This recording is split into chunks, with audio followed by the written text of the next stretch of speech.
ஆமா, எப்ப பார்த்தாலும் கேக் போட்டோவே போட்டுட்டு இருக்க. வேற எதுவும் பண்ண மாட்டியாமான்னு தானே கேக்குறீங்க. அதனால இன்னைக்கு நம்ம ட்ரீம் கேக் பண்றது தாங்க பார்க்க போறோம். ட்ரீம் கேக் பண்ணிருக்கீங்க. ஆனா இப்படி ஒரு ட்ரீம் கேக் பண்றது இதாங்க ஃபர்ஸ்ட் டைம். கஸ்டமர் என்கிட்ட சாக்லேட் ஸ்பாஞ்ச் வேணாம் சிஸ்டர் அப்படின்ட்டாங்க. பாட்டம் லேயர்ல ஸ்பாஞ்ச் வைக்காம எப்படி சிஸ்டர் ட்ரீம் கேக் பண்றது அப்படின்னு கேட்டா, எனக்கு ப்ரௌனி மாதிரி நல்லா ஃபஜ்ஜியா இருக்க மாதிரி கீழே ஸ்பாஞ்ச் வச்சு கொடுங்க சிஸ்டர் அப்படின்ட்டாங்க. ப்ரௌனி மாதிரி நாங்க ப்ரௌனியே மேக் பண்ணி பாட்டம் லேயர்ல வச்சாச்சுங்க. செகண்ட் லேயர்ல கிரீம் கொடுத்துக்கலாங்க. அடுத்து நட்ஸ் கொடுத்துட்டு அடுத்து சாக்லேட் கலர்ஸ் ரெடி பண்ணி ஊத்திக்கலாங்க. அது செட் ஆன பிறகு மில்க் ஆல்மண்ட் சாக்லேட் மேல ஊத்திட்டு மேல கொக்கோ பவுடர் டஸ்ட் பண்ணிக்கலாங்க. அதாங்க ட்ரீம் கேக் ரெடி ஆயிடுச்சு கஸ்டமர் கேட்ட மாதிரி.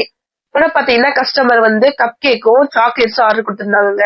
கஸ்டமரோட ஃபீட்பேக்க பாருங்க. பாத்தீங்கன்னா என்னோட கஸ்டமர் வந்து அவங்க ஃப்ரெண்டுக்காண்டி ஆர்டர் பண்ணியிருந்தாங்க. அவங்க அனுப்பிச்ச ஃபீட்பேக்கையும் எனக்கு கஸ்டமர் சென்ட் பண்ணியிருந்தாங்க. பாத்தீங்கன்னா கப் கேக்ஸும் ப்ரௌனி ஆர்டர் வந்துச்சுங்க பெங்களூர்ல இருந்து. இது மாதிரி உங்களுக்கு கேக் ஆர்டர்ஸ் வேணுமா ஸ்கிரீன் நம்பருக்கு வாட்ஸ்அப் பண்ணுங்க.